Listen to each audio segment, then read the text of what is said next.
Why has US President Donald Trump imposed tariffs on countries all around the world? And in particular, why is Trump waging a trade war on China? What are his real goals?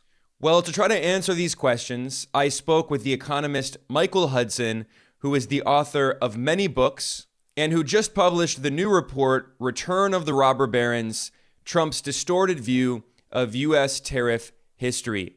Michael Hudson outlined the history of the use of tariffs in the United States and in other countries, and he explained how Trump is using tariffs as a weapon of class war to benefit the rich at the expense of the vast majority of the population, and also how Trump is trying to reshape the global financial system in order to benefit the United States at the expense of everyone else.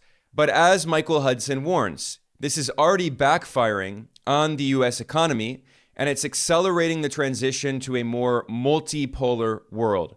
So here are a few clips from our discussion, and then we'll go straight to the interview. The United States is the only country in the world that has weaponized its foreign trade, weaponized its foreign currency, the dollar, weaponized the international financial system, and treated every economic relationship in an adversarial way to weaponize it. And other countries say, how can we have a different approach and treat trade as how can we mutually gain? How can we treat investment as something where the investor gains, but we also gain? So what's happening is that as other countries are putting in place their mutual production facilities, transportation facilities, investment facilities, Trump is isolating the United States from trade and investment relations. It's tried to isolate China. But what it's doing is isolating itself from everyone except its satellites. Michael, thanks for joining me. It's always a pleasure. Let's start by talking about this report that you published, and you outlined the history of US use of tariffs and industrial policy, and your argument that Trump is using tariffs essentially as a form of class warfare to move the burden off of the rich and corporations and to increase the burden of taxation on the working class through the use of tariffs. So can you talk about what your argument is in this report and why you decided to write it? Well, it's much more than simply class warfare. Trump has for years been complaining about the fact that the richest people are taxed progressively at a higher tax rate than other people. He wants to get rid of the tax rate altogether for the finance, insurance, and real estate sector, the fire sector. And I think he must have had a discussion with some economist or historian and said, isn't there some way that we can get by without an income tax? And the person must have told him, well, you know, the United States didn't have an income tax before 1913. And Trump said, no income tax? No, the Supreme Court ruled that an income tax was unconstitutional. That's what Supreme Courts do. They try to prevent any kind of progressive social legislation. Well, finally, in 1913, the Senate passed the 14th Amendment and enabled an income tax to be levied. So Trump said, well, how did the United States finance itself before that? And the answer was, well, almost all the U.S. tax fiscal revenues came from the tariff, from customs receipts, in addition to land sales for land that they've grabbed from the Indians. So Trump said, well, they did it through tariffs. Well, the advantage of tariffs for Trump is that the cost falls on consumers. He doesn't see that they also fall on companies that import goods from their foreign affiliates. But ultimately, Trump said, well, this is on consumers. This is wonderful. Why couldn't we go back to the way things used to be today? Why can't we get rid of the income tax altogether, at least on my constituency, the campaign donors? And why can't we simply raise tariffs? Well, his associates must have said, well, however are you going to convince people to go along with this? And so Trump said, well, let's see, under tariff protection, late 19th century, that's how the United States rose to be a great industrial power.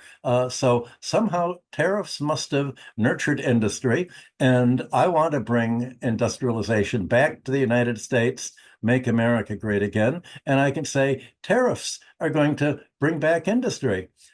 And what he means is untaxing the wealthy people, especially the finance and real estate sector, and shifting the tax on to consumers is going to make the country great again. Well, what he's leaving out is the fact that it wasn't tariffs as such that made America into an industrial power. There was a whole large program that was necessary to industrialize America, and all of this was spelled out in the 1820s by Henry Clay, and it was called the American system.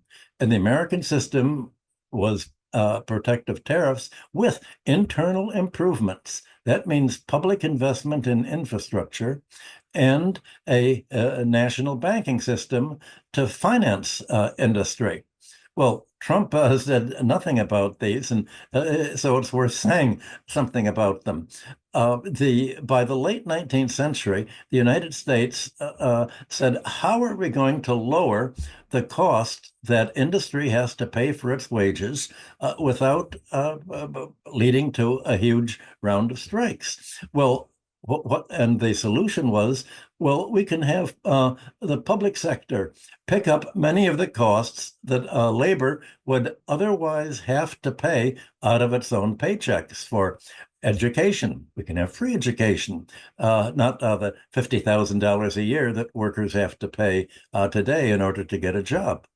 We can have social programs, health programs, and others to help them. We can have natural monopolies in the public domain, such as transportation, starting with the Erie Canal and going all the way through roads and other transportation, communications. All of these natural monopolies, if they were not held in the public domain, would be owned by private people who would get monopoly rents. And the United States said the way that we can compete with other countries is pretty much the way that the classical economists said you compete. You lower the cost of production by having the government bear as many of these costs as possible through public enterprises, through public infrastructure. You make them, you essentially socialize or nationalize the land. And the socialism was not a bad word in the late 19th century. Almost everyone across the political spectrum was describing their policies as socialist. There was Christian socialist and libertarian socialist and Marxian socialist and social democracy. Everybody was one kind of socialist or another, and it meant a rising role of government in providing more and more services or regulating the economy, such as the antitrust law of 1890 to prevent monopoly pricing, and Teddy Roosevelt's trust busting. The whole idea was to minimize the cost of production with an active government. And they said that, well, if we can have a mixed economy, public and private economy together, with the government sponsoring industrial credit, not the kind of British credit that was just for trade or exploitative or loans to farmers, but actually to finance capital investment in industry, then we can take off. And it was this context for protective tariffs that enabled the United States to get rich. Well, what Trump wants to do is the exact opposite of this context. He wants to deregulate the economy, not regulate it.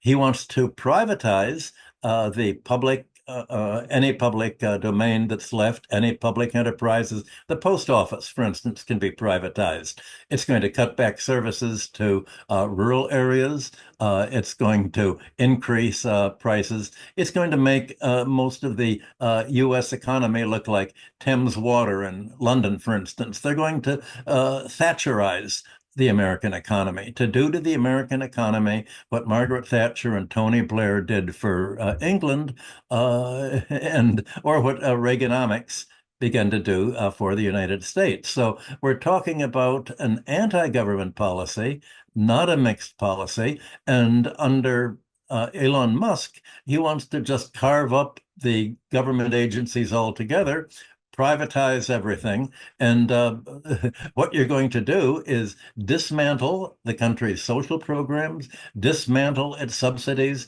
dismantle subsidized social programs that have enabled companies like Amazon or other low-wage companies to pay very low wages, and having the American social system pay for employees that are paid below the poverty line, because they haven't been increasing the minimum wage in the United States. So this is what is really in store for the U.S.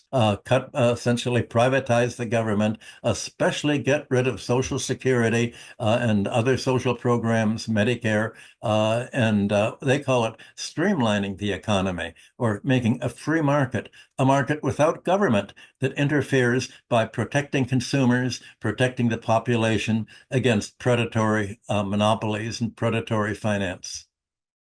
Yeah, Michael, you raised so many important points there. I want to hit on this idea of the Gilded Age, that Trump sees the Gilded Age in the 19th century as essentially his model for what the US should return to. And the Gilded Age is notorious for the robber barons, these big billionaires like Cornelius Vanderbilt and JP Morgan. And today there are, of course, similar oligarchs. Many of them are in the Trump administration, including Elon Musk, who's the richest billionaire oligarch on earth. You have the Treasury Secretary, another billionaire hedge fund manager, Scott Bessent. Then you have the billionaire who is the Commerce Secretary, Howard Lutnick. He's also from Wall Street. And of course, at his inauguration in January, Trump invited the world's most powerful billionaires like Mark Zuckerberg, like Jeff Bezos, Tim Cook, and others. So one of the points that you emphasize is that Trump is really trying to overturn not only the progressive gains of the New Deal, but even the gains of the progressive era in the late 19th and early 20th centuries. And when Trump looks back at people like McKinley, the US president, he sees essentially the 19th century and the Gilded Age as something positive. Of course, the vast majority of the population was exploited and lived in horrible conditions, but for a small handful of oligarchs, the situation was quite rosy for them. So why do you think Trump sees it this way? Well, what Trump doesn't realize is that the Gilded Age was a failure of U.S. protectionism.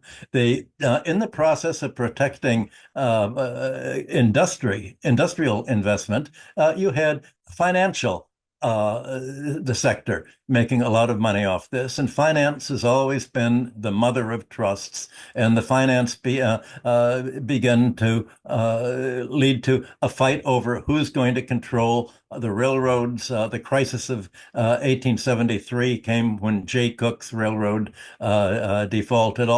There were rivals trying to buy control of railroads from each other. The Gilded Age emerged as sort of accidentally as a byproduct of making industry rich. You also made a lot of opponents of industry rich, like monopolists. And that's why in the year of the McKinley tariff, when he was a congressman in 1890, you had the Sherman antitrust law. They said, okay, we're going to make sure that the protection of industry does not become protection of monopolies. It will not become a protection of unearned wealth, economic rent seeking. And so Trump gets it all backwards, that what was an oversight that the Americans cured in 1890, or at least started to put in place a public mechanism for avoiding the Gilded Age, as if that was actually a great success. If only it had succeeded, Trump would say, then America would have polarized and done what Gilded Ages do. Yeah, and one of the points that you emphasized, Michael, is how China's model is completely different. China is following the kind of state-led industrial policy that every industrialized economy has used to industrialize, to develop a manufacturing sector. China has state ownership of telecommunications, infrastructure, education, energy, land, and finance. Most importantly, the financial system in China is state-owned. And China has 5-year plans in which they target certain industries that they want to develop. China creates plans for sectors like electric vehicles, and they say that the government is going to direct resources into these industries through the use of subsidies and infrastructure investment and job training and education and cheap loans from state-owned banks.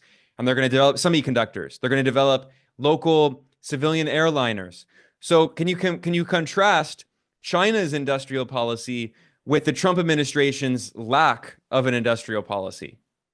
Well, you could say, could I compare China's development to the policies of the United States and also Germany when it was developing? And China has sort of reinvented the wheel.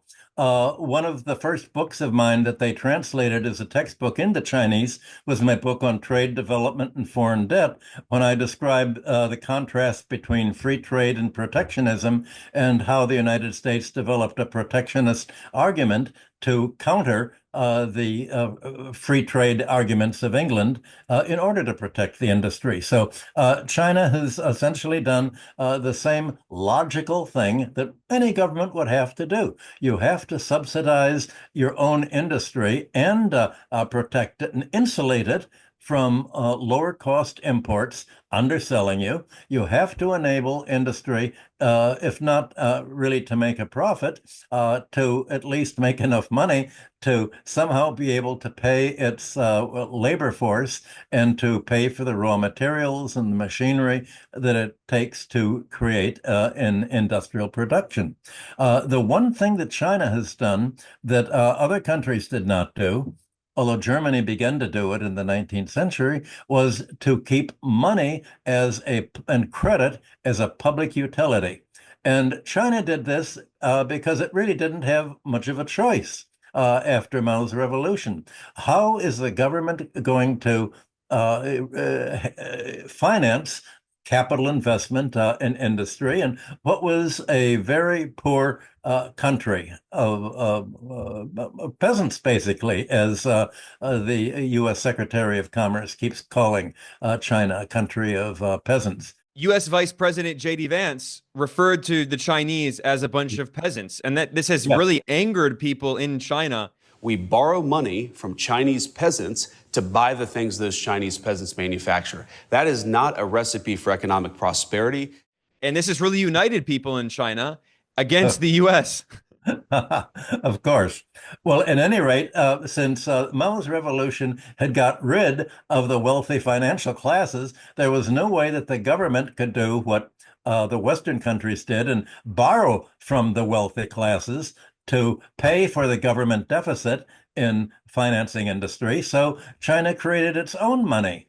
Well, that's exactly what the American colonies did in the 18th and 17th century. When Britain was dominating the colonies and forcing the colonies to export crops and other materials by borrowing hard money from British merchants, the colonies began to create their own paper money.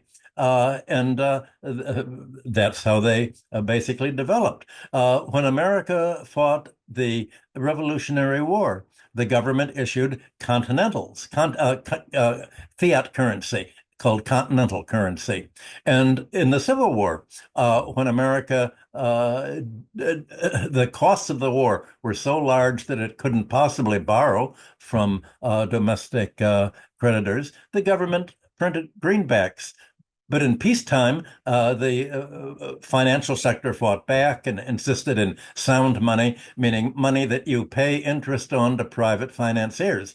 Well, since China didn't have private financiers, it did just same thing that America had done. It printed the money itself, and it kept banking in the public domain. And what that meant is that banking in China does not make loans for the same kind of things that American banks make loans. We know that they went overboard in making a fairly reckless real estate loans, but they don't make loans for corporate takeovers of private investors to borrow the money to take over another industrial corporation and just sort of empty it out and do what American corporate raiders and kleptocrats do.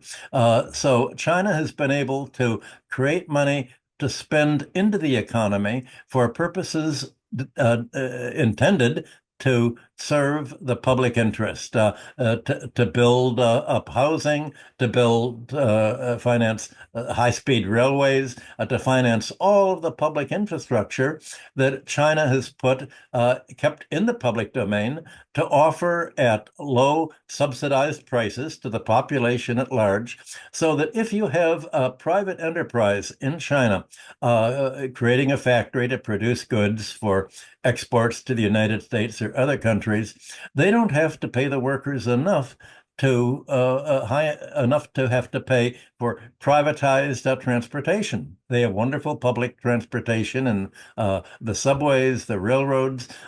They don't have to take out student loans to get an education. They can get the education from the public sector in China. They can get health care. They don't have to pay for all of the things that the United States employees and employers have to pay for, and that's what enables China to have low-cost labor. It's not that it's impoverished labor. It's not that it's pauper labor. It's because the labor in China is better and better remunerated, but its remuneration is not only in the form of its paychecks that it gets in salary, it's in the form of all of the public services that it gets that Americans have to pay out of their salary.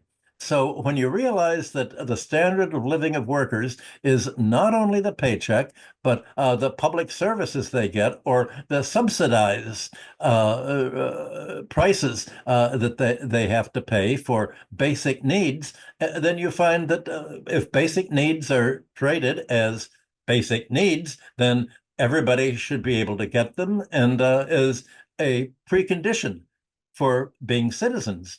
And that's basically what happens in China. And that's what has enabled China to undersell Western economies that have privatized and Thatcherized and Reaganized their economies. And of course, that's how the United States and Germany and other countries that industrialized in the late 19th century built up their competitive power internationally. Those are very important points, Michael. And, Trump has been expanding his tariffs not only against other countries, he now has blanket 10% tariffs on all countries around the world, but he has specifically targeted China with now tariffs of 245%, which after a certain point, there's not really any meaning to increasing these tariffs. It's largely symbolic. Why do you think Trump has been so aggressive targeting China specifically? And do you think it has to do with what you were just explaining, the significant differences between China's system and the US system? And that might explain why the US has deindustrialized and simply can't compete with China's very sophisticated manufacturing system. Well, you're right that America can't compete. It realizes that it can't compete. It's treating China as an enemy. But regarding the tariff question, the way in which Trump has arranged his the 3-month interim before the very high punitive disruptive tariffs are imposed is specifically aimed against China. And let me explain what the connection is, because it's not clear on the surface. The tariffs that he's announced are so disruptive of trade for other countries that they're going to suffer, as will the U.S. economy, and U.S. consumers and businesses are going to suffer.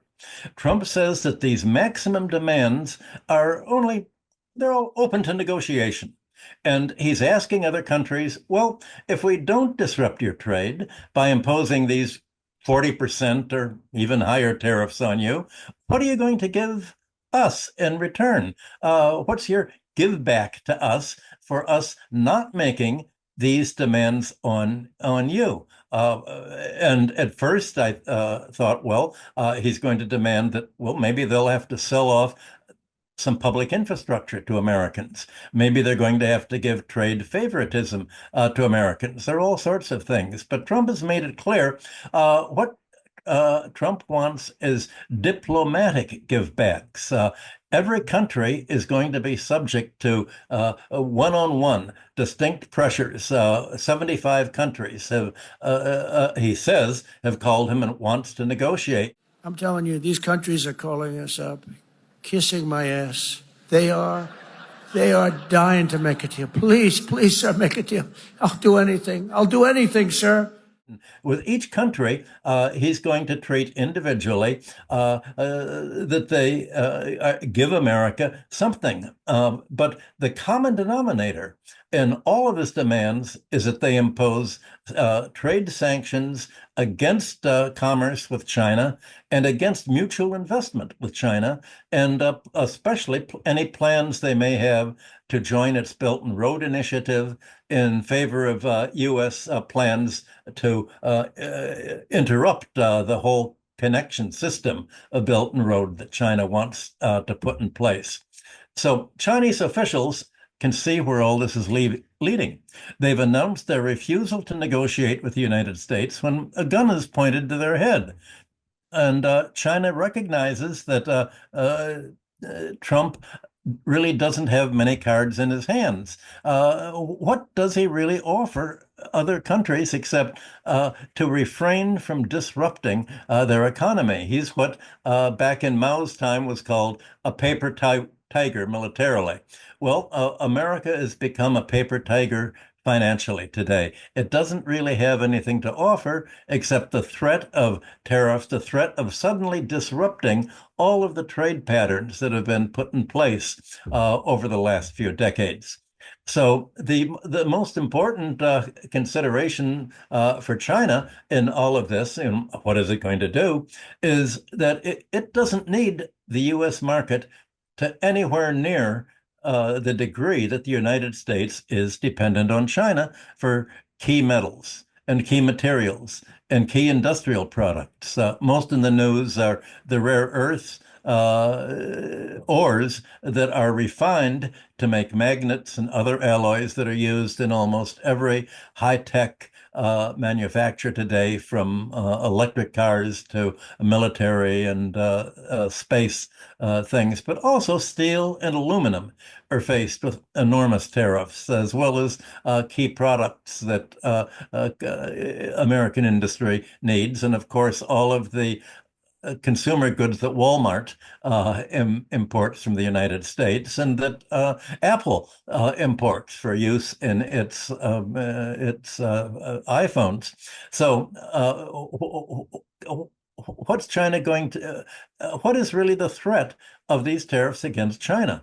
It's already said, well, we don't need to buy soybeans from America. We can buy soybeans from Brazil instead of U.S. farmers. And most U.S. farmers of soybeans live in Republican districts because the Republican Party appeals to the Western, Midwestern, rural population much more than the educated urban population. I'm told that one of the key U.S. products that the United States has sort of cut China off from is soy sauce. And all these years, my Chinese friends tell me, they've been buying soy sauce from a Singapore company with a Chinese name that they thought was Chinese, probably just organized out of Singapore, but it turns out that it's an American company, and now they can't get it. So what's going to happen? Well, it's not that hard to make soybeans into soy sauce. And you can imagine that what is going to happen is that China is going to respond to the U.S. sanctions in the way that any country responds to sanctions. Once they can't import something that they've been importing from another country that they need, they produce it themselves. That's exactly what Russia did when the United States told Europe, stop exporting food to Russia. Let's starve them out. Russia stopped its dairy and farm imports from the Baltics and other countries and developed its own agricultural production. That's called import displacement. So the reaction to sanctions is to force other countries to replace U.S. imports with domestic production. And that's exactly what China has done. Well, why do the United States strategists have this blind spot? And the reason is that I think their whole mentality of U.S. diplomats is punitive. That's the only thing they have today. They have little to offer the other country. They can't do what President Xi does and say, here's a win-win situation. We'll develop our trade with each other, and we'll both gain from this, from our mutual interdependency that'll create an efficient regional trading system. But the United States doesn't have that. All it can do is disrupt the trading system. And they can disrupt it for a few months. Maybe it'll take a year. It takes time to replace new means of production, to replace trade, imports and exports with the United States. But you can imagine that European countries, Asian, African countries, Latin American countries are all spending these next 3 months thinking, how are we going to create a world after, let's say, April, May, June, July, after August, that is going to enable us to keep on producing what we're producing and importing what we're importing, but not from the United States. They're all trying to think of realignment. And the United States says, well, this is going to disrupt your economy, for a year or so. And the other countries will make a calculation and they'll say, yes, it's going to disrupt our economy for a year or so, but then for the next decade or century, we won't have to deal with U.S. threats anymore. The United States is the only country in the world that has weaponized its foreign trade, weaponized its foreign currency, the dollar, weaponized the international financial system, and treated every economic relationship in an adversarial way to weaponize it. And other countries say, how can we have a different approach and treat trade as how can we mutually gain? How can we treat investment as something where the investor gains, but we also gain? If China is going to build ports and infrastructure for us, and we will pay China in the form of raw materials or agricultural production or whatever we're producing, then we get the capital investment that China's providing, and we're providing them with the trade that they've helped develop by putting in place ports and roads and railroads and other means of transportation. So you have two different views of what an alternative world trade system would look like. And of course, this alternative is what everybody expected to be created after World War I. That was the promise of mutual gain, that mutual trade was going to integrate countries and provide gains from trade and peaceful, friendly international relations. It hasn't turned out that way, but now other countries are saying, well, we can achieve that kind of trade under rules very similar to those that the United Nations created in 1945, but we can't do it under the rules that the United States imposes for its own one-sided, unipolar world order that it's insisting on. So what's happening is that as other countries are putting in place their mutual production facilities, transportation facilities, investment facilities, Trump is isolating the United States from trade and investment relations. It's tried to isolate China. But what it's doing is isolating itself from everyone except its satellites in Western Europe, Germany, England, and the other European countries. And the question is, how long can its Asian satellites, South Korea, Japan, the Philippines, how long can they, and even Taiwan, how long can they decide, well, are we going to look at our long-term future as trade with China, which is growing and expanding its market, or with the United States, whose market is shrinking? And it goes even further than that. Trump also has said he's going to punish other countries that try to find an alternative to the dollar. And yet today's Wall Street Journal had a whole editorial. Trump is now trying to prevent other countries from keeping their international reserves in dollars. He's forcing other countries to sell off their dollars by imposing a tax on other countries' holding of Treasury securities. If you're a foreign central bank and you've done what you've done since 1971, when Nixon went off gold, and you've kept your foreign exchange reserves in the form of U.S. dollars, in the form of U.S. Treasury securities or government agency securities or other U.S. holdings, then all of a sudden you're going to have to pay a tax on them, and this tax is going to mean that you're losing money. Well, the dollar's been going down steadily, day after day after day for the last few weeks. And it looks like it's going down because other countries are looking at what Trump is threatening, and they think this guy may really mean it. The whole essence of super American imperialism is my book, Super Imperialism Explained, way back in 1972. The whole essence is that America gets a free lunch. It can print its dollars, flood the economy with dollars, mainly through its foreign military spending, which is in most years, the leading element in the balance of payments deficit. Flood this, and other countries haven't had an alternative to the dollar to hold. They've been discouraged from buying gold. Well, as you can imagine, China's been buying gold now. Other countries are buying gold. Germany's asked for the gold that it had been keeping in the Federal Reserve for safekeeping after World War II, that this is returned. None of my German financial reporters have been able to find out whether it's actually got any of this gold. The politicians are quite mum on that. So other countries are essentially being driven out of the dollar.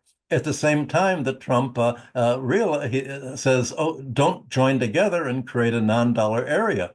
Well, if they can't hold U.S. dollars, or they're told, if you recycle your savings and your surplus dollars into U.S. Treasury bills, you're going to have to lose money year after year.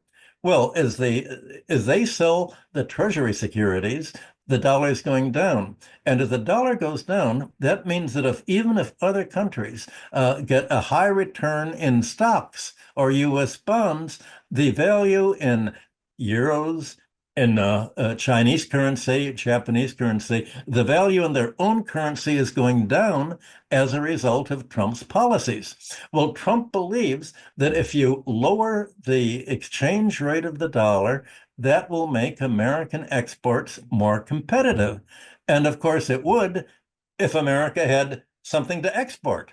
But how can you make industrial exports more competitive at a lower price lowers the cost of labor, lowers the cost of America, if you don't have factories to produce these exports? That's the crazy thing about all this. How can you increase export competitiveness of industry if you don't have an industry? Since the United States, ever since really Clinton in the 1990s, has offshored American industry to Asia, China, other countries. How on earth can it be competitive? It's basically neoliberalism has undercut the ability of the United States to be competitive in the way that it and European countries and now China have become competitive as a mixed economy.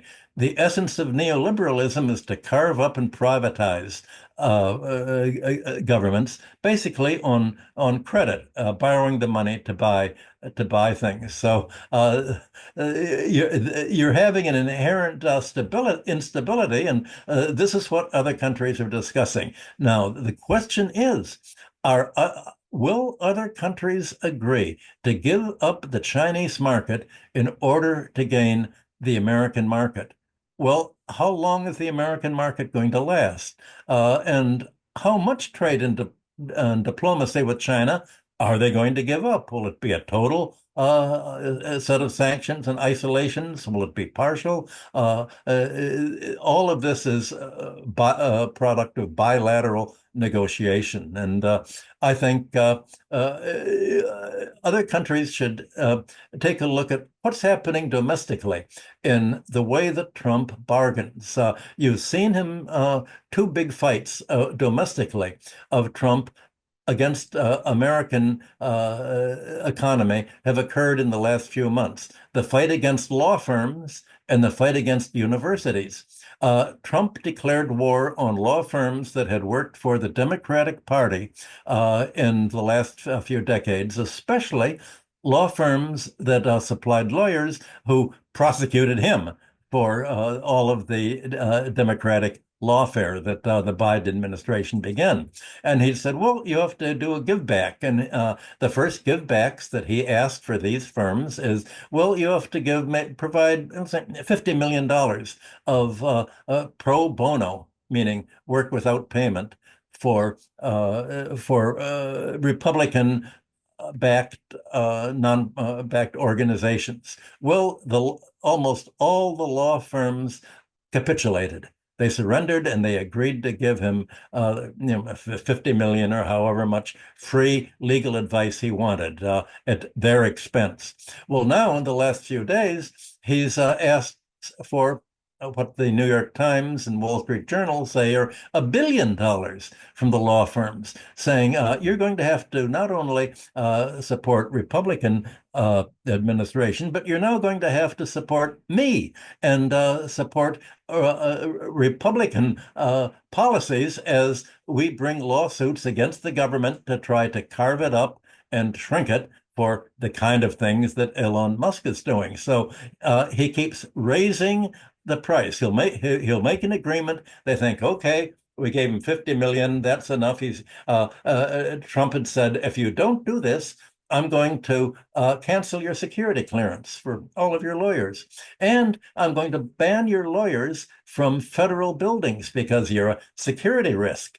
And I can declare a national emergency, and a national emergency is anything I find a national emergency. And any threat to me is a national emergency because I'm the state. Sounds like King Louis of France. He asked for more and more and more. It's a never-ending rise in demand. So again, here's the problem that they face. Are they going to, once you begin to give in to Trump, a bully thinks, oh, I've been able to do this, now I can do even more.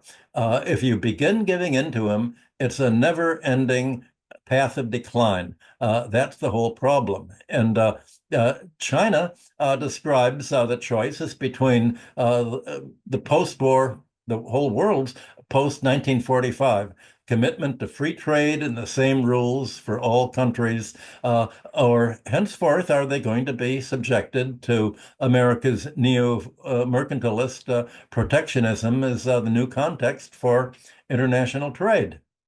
Michael, as always, you made so many great points there. It's hard to know where exactly to respond, but let's pick at this idea, which I think is very important, which is that China has said that the U.S. is essentially trying to recreate the global system that the U.S. ironically helped to create in the first place after World War II. And you described that system very well in your book, Super Imperialism, published in 1972. The U.S. designed the international financial system, giving itself the exorbitant privilege of printing the global reserve currency.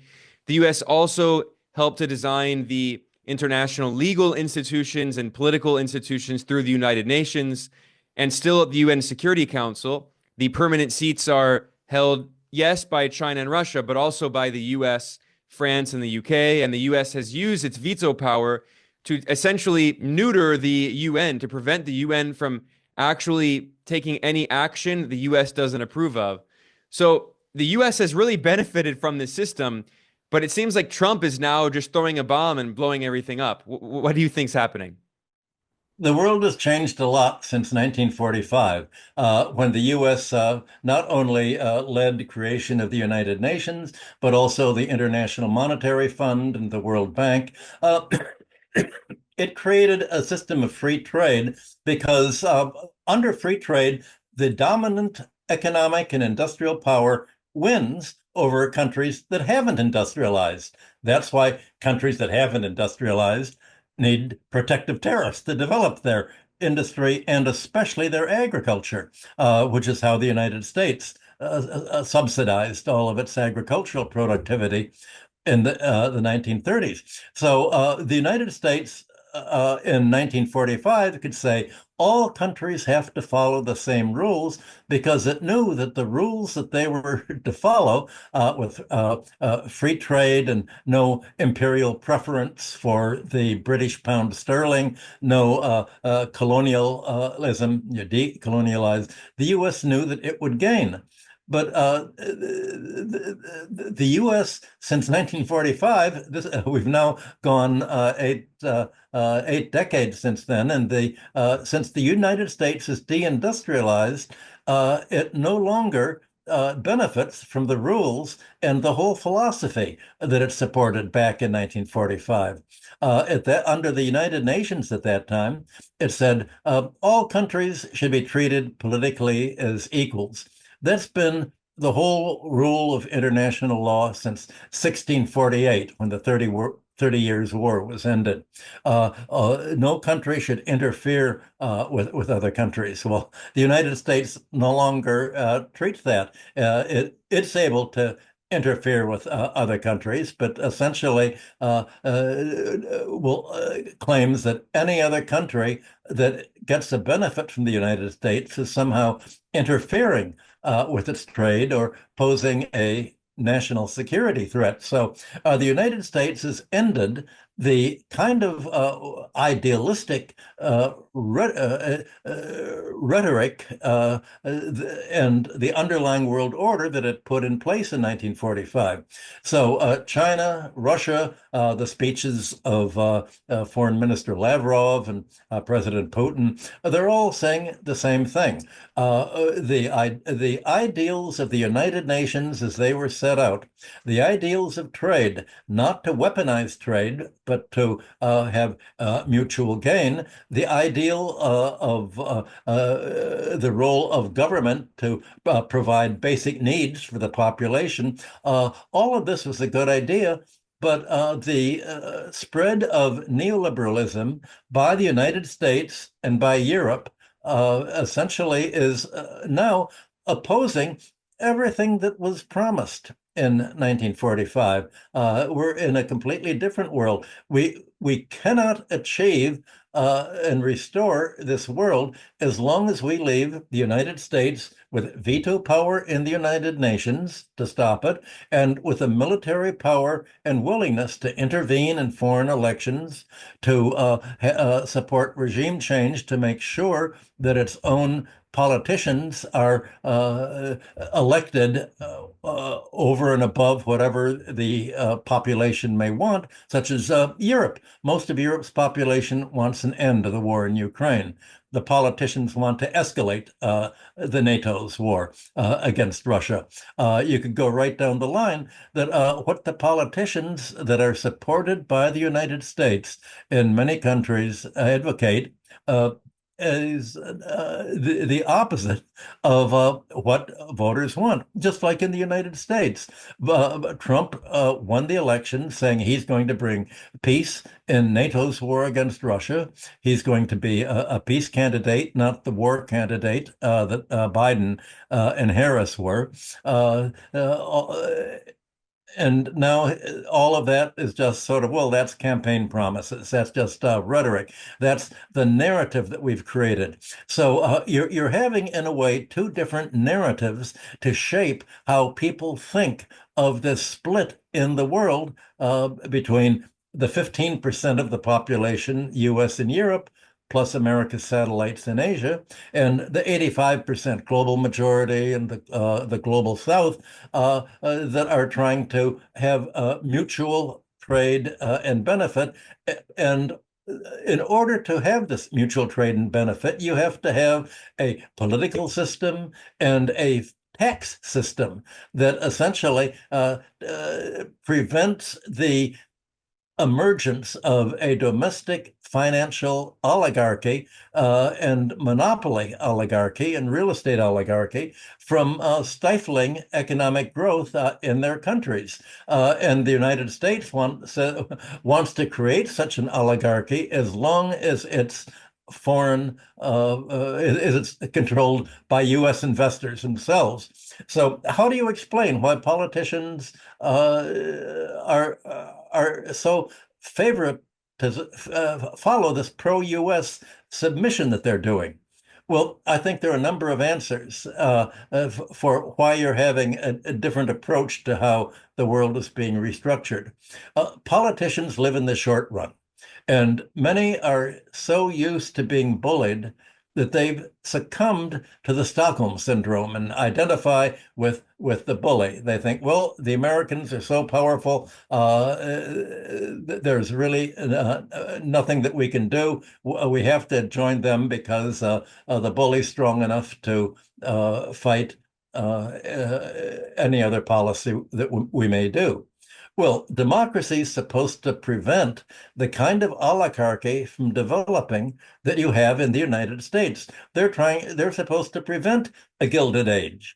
They're supposed to prevent the economic polarization between the 1% of the economy, the creditor class, the billionaire class of creditors, monopolists, real estate owners, and the rest of the economy of debtors, of renters, of wage earners that have less and less control over their working conditions.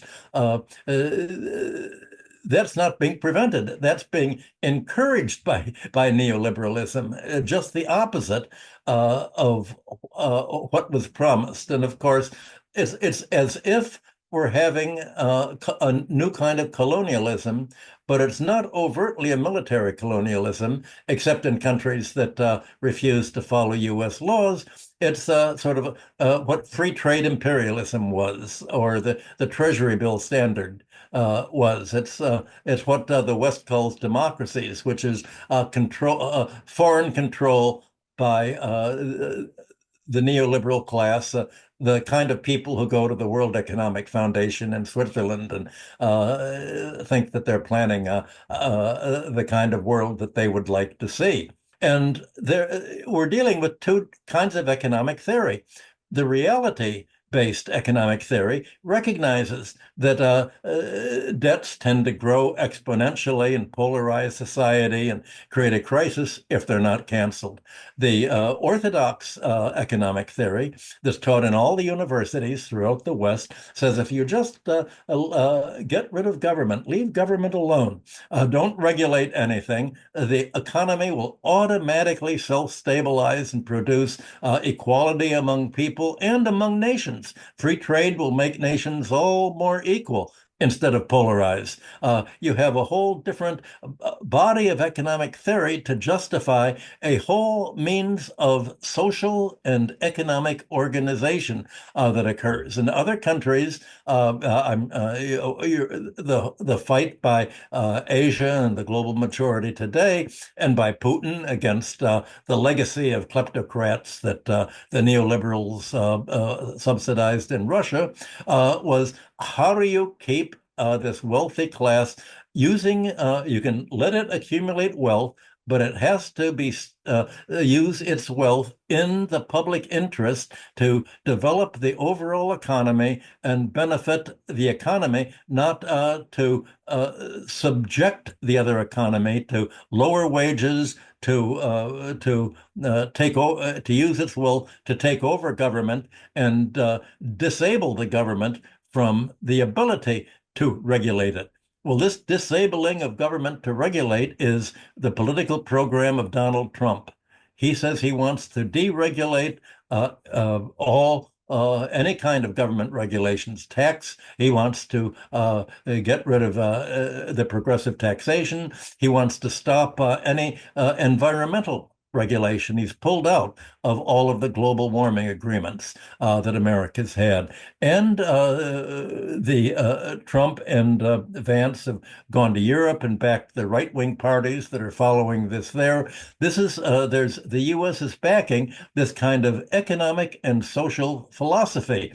And for any country that's trying to do regulation, it's being attacked politically. And this has gone on for 2,500 years.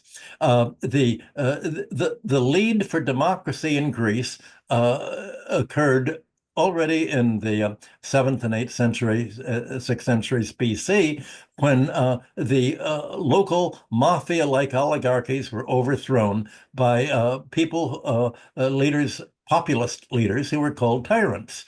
The Roman oligarchy accused reformers of seeking kingship. The Greek oligarchy called any reformers wanting democracy as being tyrants, and the Americans call any reformers as being socialist, as if socialist today has the same term as seeking kingship to control, ambition, being tyrants, and yet the narrative of history has been turned inside out, and they treat all of these as bad words, not as the ideal that it was during the whole reform movement in the 19th century.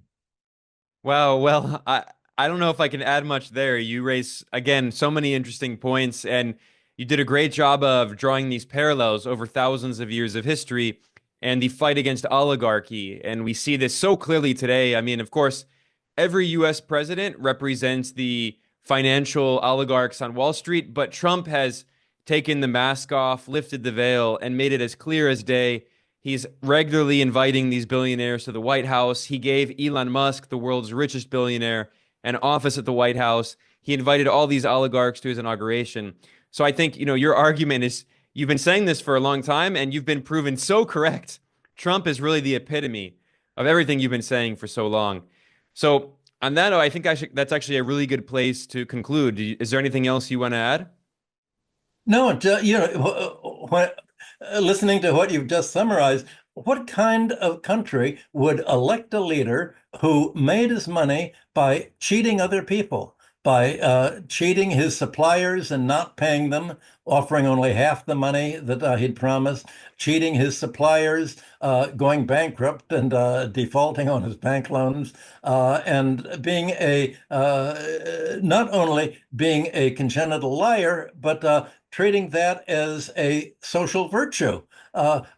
You wonder, when somebody like that is elected, or someone like Obama or Biden, when you look at the people who've been elected in the United States or even in Britain, how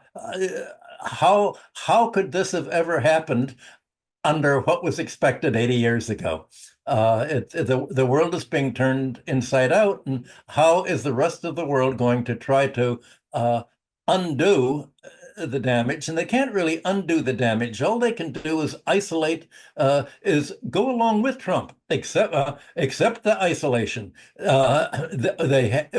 Isolating themselves is the only way that they can create an alternative to just surrender to the U.S. neoliberal, polarized economy and society. Well, once again, well said. I was speaking with the economist Michael Hudson, and I will link to his most recent report on Donald Trump's tariffs and the robber barons and the Gilded Age. That will be in the description below, and you can read that. Thanks so much for joining me, Michael. It's always a real pleasure speaking with you. Thanks for having me again, Ben.